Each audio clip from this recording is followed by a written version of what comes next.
Morning students. Shri Bhagwan Das Todi college की online classes में आपका हार्दिक स्वागत है।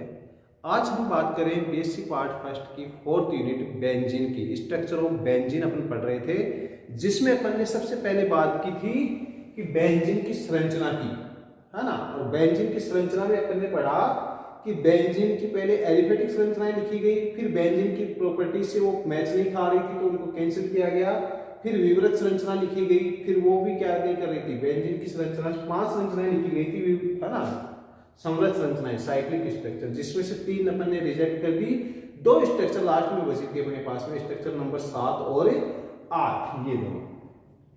और ये दोनों स्ट्रक्चर किसके समान थी? केकुली संरचना के समान थी। फिर नेक्स्ट वीडियो में अपन ने पढ़ा कि ये संरचनाएं और बेंजीन, वास्तविक बेंजीन की जो अपने पास में मौजूद है, उन दोनों की प्रॉपर्टीज में क्या समानताएं हैं। और वो अपन ने पढ़ी कि जो बेंजीन की प्रॉपर्टीज थी उनको क्या कर रही है, दोनों संरचनाएं फुलफिल कर रही हैं। इसका मतलब ये जो केकुली संरचना और बेंजीन की संरचनाएं एक ही है। तो वो 5 अभिक्रियाएं जो थी वो इस केकुली संरचना के पक्ष में क्या थी अपने आवास में, सॉरी 6 पॉइंट पढ़े थे अपन ने, है ना। केकुली संरचना के पक्ष में क्या थे, वो प्रमाण थे। आज अपन बात करेंगे तो अपन ने ये प्रूव कर लिया था कि बेंजीन की संरचना और केकुली संरचनाएं एक ही होती हैं, लेकिन इसमें फिर धीरे धीरे देखो, कोई भी चीज जब अपन सामने रखते हैं लोगों के कि ये भाई ये चीज ये है, तो फिर लोग उसमें क्या करते हैं, नुक्स निकालना शुरू करते हैं कि ये चलो ये बताओ, इसमें ये कमी है, इसमें ये कमी है, तो वो कमियां सामने आएगी। तो फिर केकुली संरचना की कमियों की बात करेंगे, आप डीमेरिट्स की बात करेंगे, इसमें क्या क्या कमी थी, ठीक है। तो देखो पहले पॉइंट पे बात करते हैं अपन कि पहला पॉइंट अपने पास में क्या है। तो देखो ये जो 2 स्ट्रक्चर दी गई, सबसे पहले तो कोई क्वेश्चन मार्क क्या लगाया कि केकुले साहब आपने जो 2 संरचनाएं दी, वो 2 संरचनाएं ये ऊपर लिखी हुई हैं, वो ठीक है, मान ली एक बेंजीन की संरचना है, लेकिन आप हमें एक बात बताइए कि यदि इन 2 संरचनाओं में आपने जो 2 संरचनाएं दी हैं, इन 2 संरचनाओं में यदि इसका द्विप्रतिस्थापी बना दूंगा, एक ब्रोमीन ये, एक ब्रोमीन ये और एक ब्रोमीन,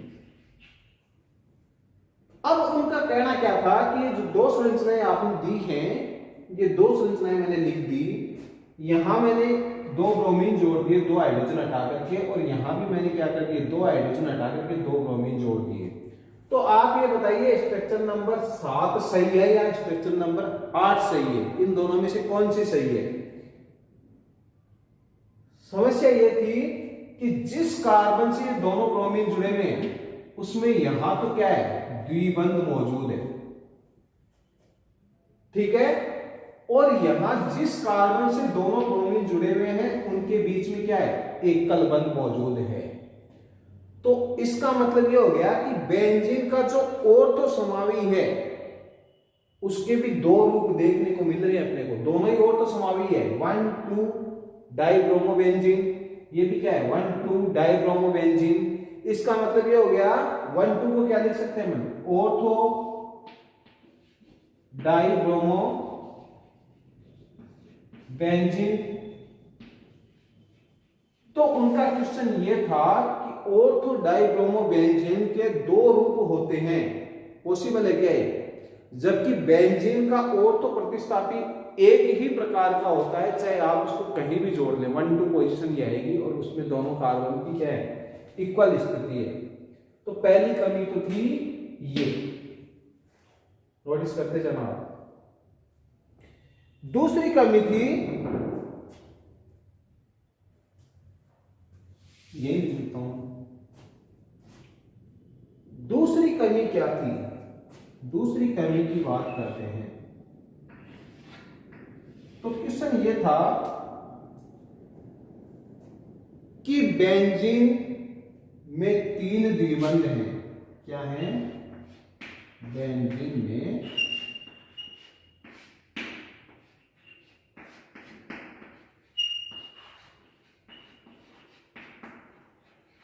3 द्विबंध हैं, क्लियर है। एक बात बताइए कि जब एल्किन में क्या होता है, एक ही द्विबंध होता है। जैसे मैं एक एग्जांपल दूंगा आपको एल्किन का, ये आपका CH2 double bond CH2 ethene, ठीक है। आप इस पे किसकी रिएक्शन करेंगे, क्लोरीन की, तो क्या बन जाएगा CH2 Cl CH2 Cl, ठीक है। तो ये एल्किन क्या करती है, योगात्मक अभिक्रिया देती हैं। लेकिन जब बेंजीन की बात करते हैं तो इस एल्कीन में एक द्विबंध है, उसके बावजूद इसकी क्रियाशीलता अधिक है एल्केन से, ठीक है। तो बेंजीन में तो 3-3 द्विबंध हैं, इसकी क्रियाशीलता जो है, इसकी क्रियाशीलता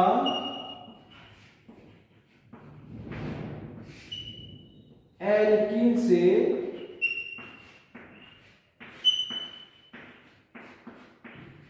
3 गुना अधिक होनी चाहिए, 3 गुना अधिक होनी चाहिए। लेकिन जब अपन देखते हैं तो अपन पाते हैं कि बेंजीन में कौन सी अभिक्रिया होती है, योगात्मक अभिक्रिया बहुत कम देखने को मिलती है। बेंजीन में प्रतिस्थापन अभिक्रिया ज्यादा होती है। जैसे मान लीजिए बेंजीन है, आप इसका क्लोरीनीकरण करेंगे, एक हाइड्रोजन हट जाएगा और एक क्लोरीन जुड़ जाएगा। बेंजीन का आप नाइट्रेशन करेंगे, एक हाइड्रोजन हटेगा, NO2 ग्रुप जुड़ जाएगा। बेंजीन का आप फील्ड क्राफ्ट करवाएंगे, CH3 जुड़ जाएगा या COCH3 जुड़ जाएगा, ठीक है। बेंजीन का आप सल्फोनीकरण करवाएंगे तो SO3H। ये पाइबंध तो टूटती नहीं है ज्यादातर अभिक्रियाओं में, ठीक है। तो इसकी क्रियाशीलता एल्कीन से क्या होनी चाहिए, 3 गुना होनी चाहिए। क्यों, क्योंकि इसमें क्या है, एल्कीन की अपेक्षा 3 गुना पाइबंध ज्यादा मौजूद हैं। लेकिन ऐसा देखने को नहीं मिलता है। ये योगात्मक अभिक्रिया की बजाय प्रतिस्थापन अभिक्रिया बेंजीन देना ज्यादा पसंद करती है, ठीक है। तो ये हो गया दूसरा पॉइंट, दूसरी कमी। तीसरा पॉइंट लिखिए आप कि बेंजीन की हाइड्रोजनीकरण उष्मा का, क्या कह रहा है ये, बेंजीन की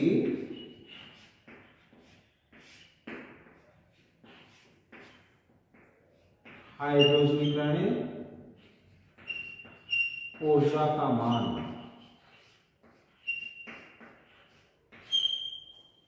यानी बेंजीन का जब हाइड्रोजनीकरण करते हैं तो उसमें कितनी ऊर्जा निकलेगी, तो उसके 2 मान हैं। एक तो है प्रायोगिक मान, तो प्रायोगिक मान जो है वो होता है -49.8 किलो कैलोरी पर मोल।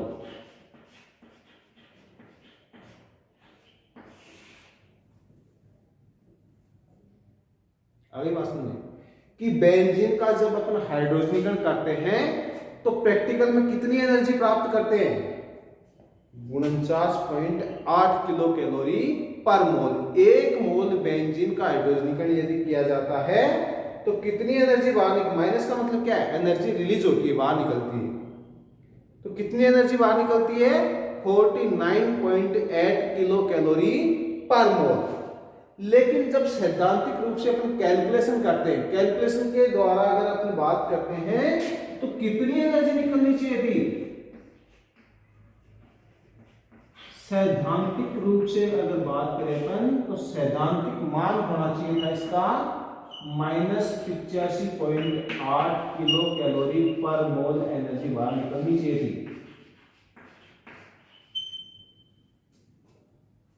आगे बात सुनिए कि जब बेंजीन का हाइड्रोजनीकरण किया जाता है तो कितनी एनर्जी बाहर निकलती है, 49.8 किलो कैलोरी पर मोल। और जब अपन सैद्धांतिक रूप से थ्योरेटिकल अगर बात करें तो कितनी एनर्जी बाहर निकलनी चाहिए थी, इतनी एनर्जी बाहर निकलनी चाहिए थी, लेकिन इतनी ही मिलती है। तो बीच की एनर्जी कहां गई थी, इन दोनों का अगर आप डिफरेंस देखेंगे तो वो डिफरेंस आता है 36 किलो कैलोरी का, 36.0 किलो कैलोरी पर मोल का ये एनर्जी डिफरेंस है। सैद्धांतिक और प्रायोगिक मान में ये एनर्जी कहां गई इसकी इतनी। तो ये 3 मेजर कमियां थी।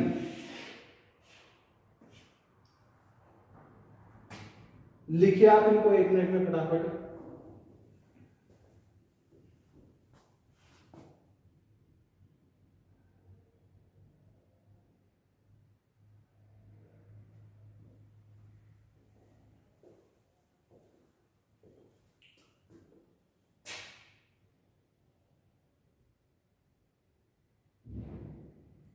पॉइंट समझ में आ गया क्या तीनों?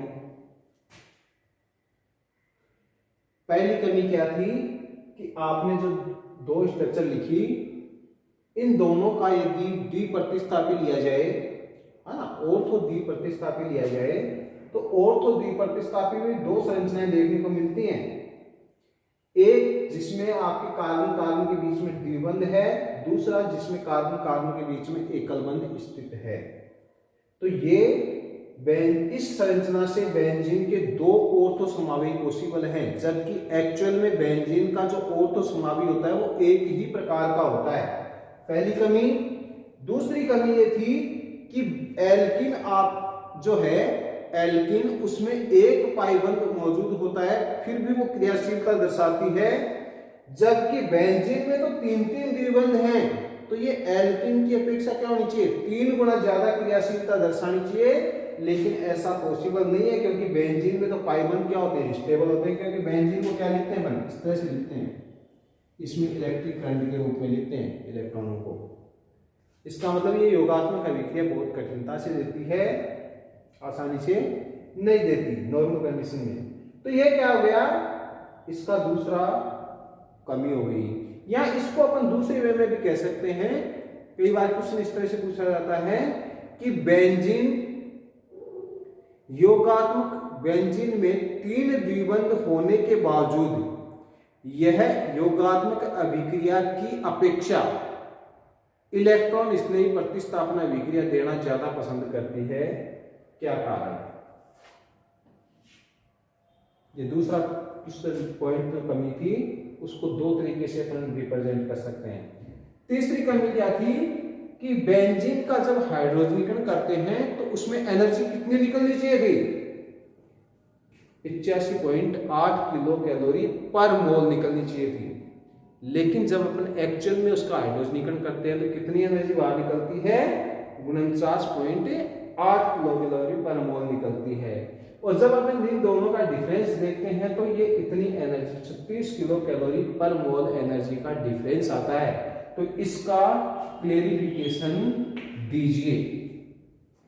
तो ये क्वेश्चन मार्क उस टाइम पर जो आपके केमिस्ट थे, जो इसके साथ डील कर रहे थे, उन्होंने केकुले से ये क्वेश्चन किए। लेकिन केकुले ने क्या जवाब दिया इनका? केकुले के पास में इनका कोई जवाब नहीं था। किसका? तीसरे पॉइंट का कोई जवाब नहीं था। दूसरे पॉइंट का कोई जवाब नहीं था। क्यों होता है? उसके पास जवाब था तो सिर्फ एक जवाब था, इसका जवाब। तो केकुले ने क्या किया?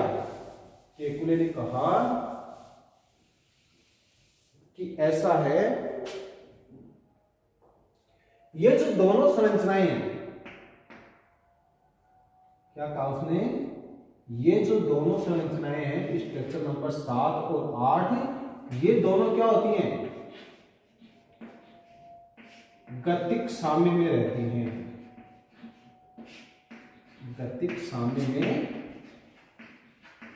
रहती हैं,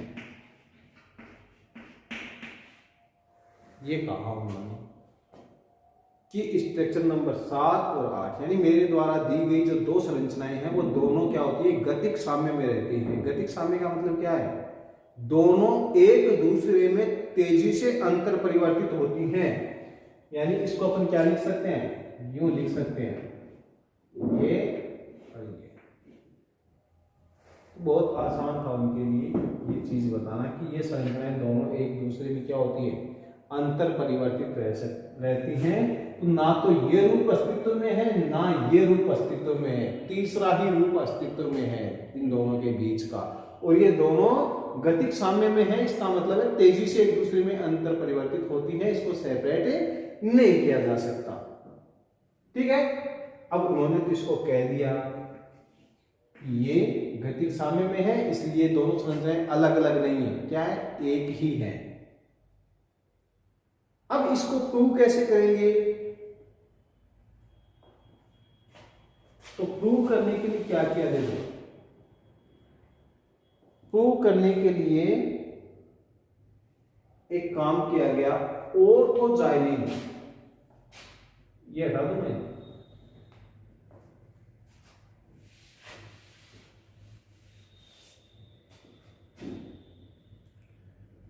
ऑर्थोजाइलिन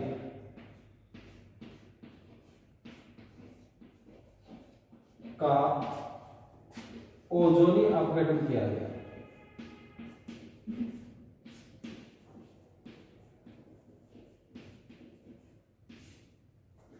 और ओजोनी अपघटन से क्या देखा उन्होंने?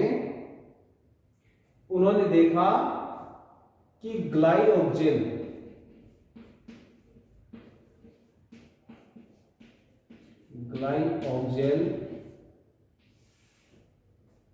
ठीक है, मेथिल ग्लाइऑक्जेल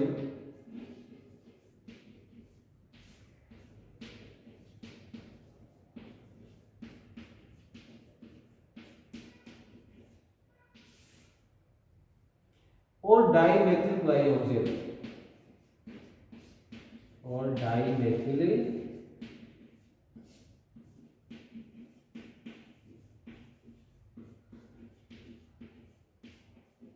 ग्लाइऑक्जेल के मॉलिक्यूल प्राप्त होते हैं। अब देखो इस चीज को समझिए आप कि जब बेंजीन का और तो समावि दिया गया है ना, बेंजीन पर 2 CH3 ग्रुप लगाए गए 1,2 पोजीशन पे, और तो है ना, तो ऑर्थो डाइमेथिल बेंजीन को क्या बोलते हैं, पहले ऑर्थोजाइलिन के नाम से जाना जाता है।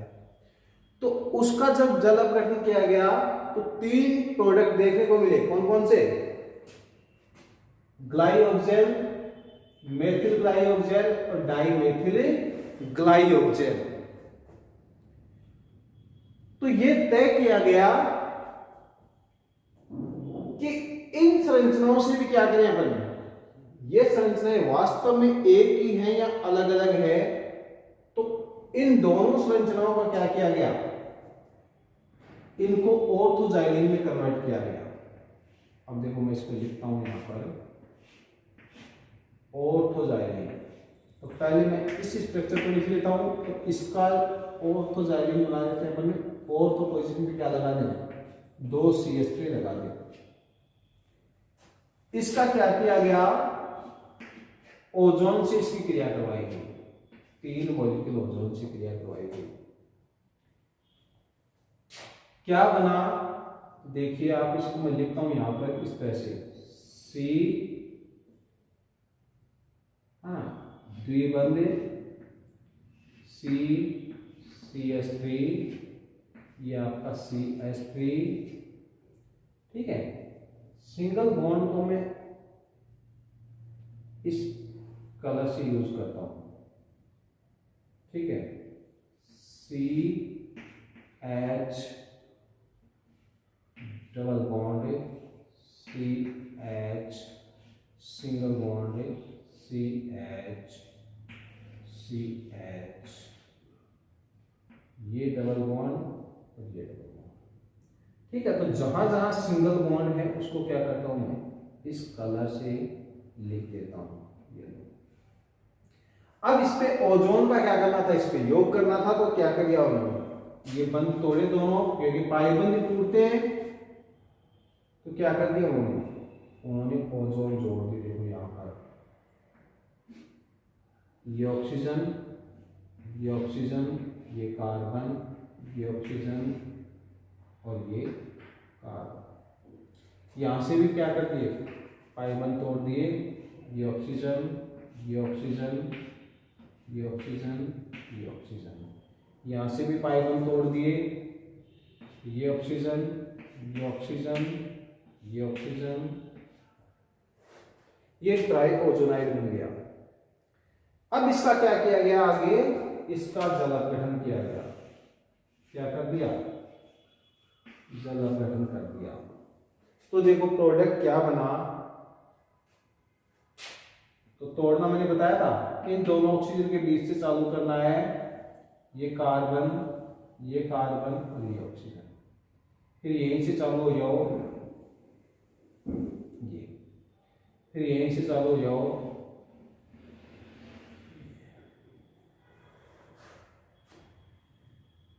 ठीक है। अब देखो इसको कैसे लिखते हैं, तो ये देखो इसको लिखें पहले, तो ये क्या बना आपके पास में, CH3, प्रोडक्ट देखिए इसका, CH3 single bond C, double bond O, फिर ये सिंगल बॉन्ड, सिंगल बॉन्ड को मैं कलर से लिखता हूं, ऐसे कैसे, ये कलर से लिख दिया, ये आपका CH डबल बॉन्ड O। जहां ये ऑक्सीजन ऑक्सीजन के बीच में टूटेगा, है ना, तो कार्बन ऑक्सीजन के बीच में ये बॉन्ड और ये बॉन्ड टूट कर क्या होंगे, डबल बॉन्ड का फॉर्मेशन होगा। इसको देखिए CHO सिंगल बॉन्ड CHO, मैं क्या लिख सकता हूं, plus CHO single bond CHO, ठीक है। और क्या बन जाएगा, इस CH के बीच में क्या है, इसको भी कलर से ऑक्सीजन देता हूं, ये दो, ठीक है। यहां क्या बच गया, CH3 C double bond O CHO, ये सेम प्रोडक्ट आ रहा है। तो दो मॉलिक्यूल तो बन गए इसके और एक मॉलिक्यूल बन गया इसका, ये टोटल बन गया आपके 3 मॉलिक्यूल। तो ये तो है मेथिल ग्लाइऑक्जेल और ये है ग्लाइऑक्जेल, ठीक है। दूसरी स्ट्रक्चर को दिखा के रखते हैं यहां,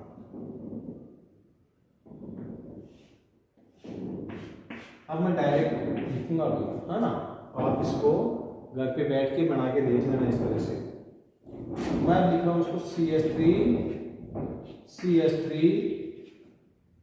ये पाइबन का है ना, रोटेशन चेंज है, ये स्ट्रक्चर नंबर 7 की बात करें अपन, ये स्ट्रक्चर नंबर 8 की बात करें, तो 8 में क्या अपने पास में ये पाइबन कुछ इस तरह से, ठीक है।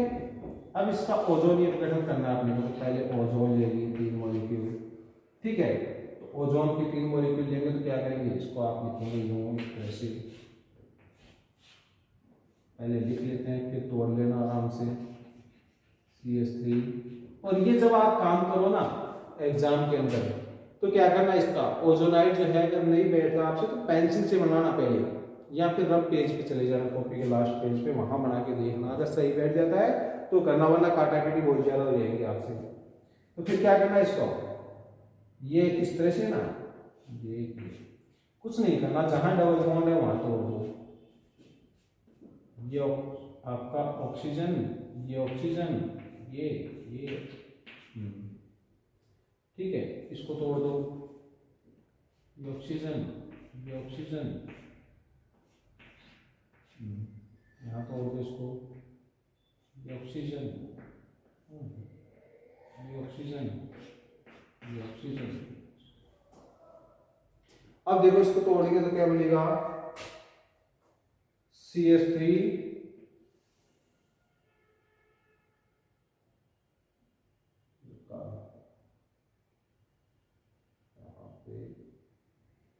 ऑक्सीजन,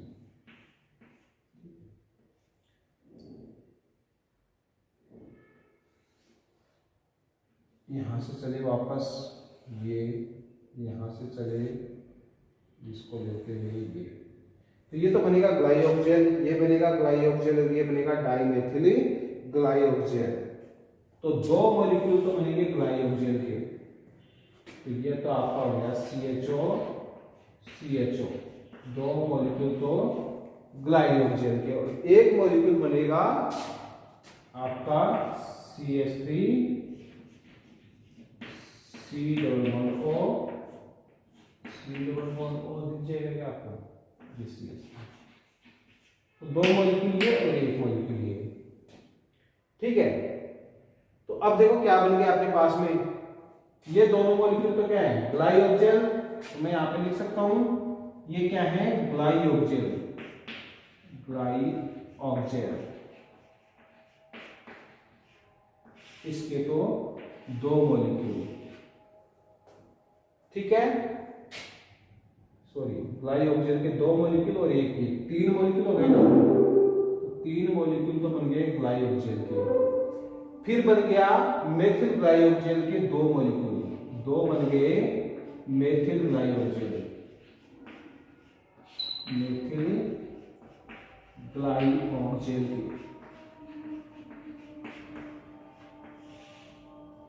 और एक क्या मिल गया आपको डाई मेथिल ग्लाइकोजेन, एक मिल गया डाई मेथिल ग्लाइकोजेन।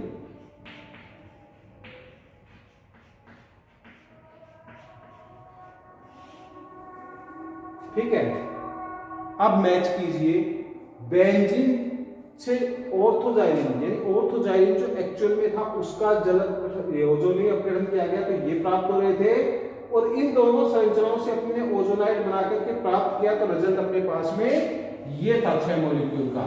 और सेम रिजल्ट यहां देखने को मिलता है, इसमें भी ग्लाइकोजेन के 3 मॉलिक्यूल, इसके 2 मॉलिक्यूल और इसका 1 मॉलिक्यूल।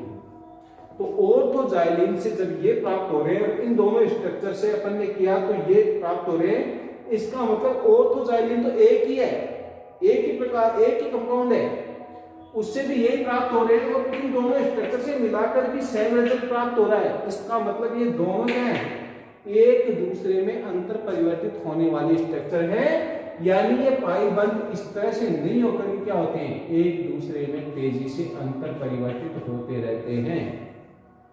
ठीक है, तो ये चीज यहां से क्लियर हो गई थी। तो जो पहला पॉइंट था कि ऑर्थो समावेशी क्या होते हैं, 2 प्रकार के बन रहे हैं केकुले संरचना में, तो उसका केकुले ने क्या कर दिया था, निदान कर दिया था कि ये 2 नहीं है, स्ट्रक्चर क्या है एक ही है, और ये एक दूसरे में अंतर परिवर्तित होते हैं, और इसका प्रमाण क्या है, ये है आपके पास में इसका प्रमाण। ठीक है, ये दोनों संरचनाएं एक दूसरे, अगर आपसे कोई पूछा जाए कि केकुले की 2 संरचनाएं, नादी संरचनाएं एक दूसरे में तेजी से अंतर परिवर्तित होती हैं, इसको सिद्ध कीजिए, तो क्या कर सकते हैं हम ऑर्थोजाइलिन का जलक गठन करके अपन इसको सिद्ध कर सकते हैं। तो ये आपके पास में एक इंपॉर्टेंट रिएक्शन है, तो आप इसको भी क्या करें लिखें इस रिएक्शन को, इसका पहले ओजोनाइड बनाएं, फिर उसका जलक गठन करें, और फिर प्रोडक्ट के नाम लिखें। ठीक है, करिए इतना काम।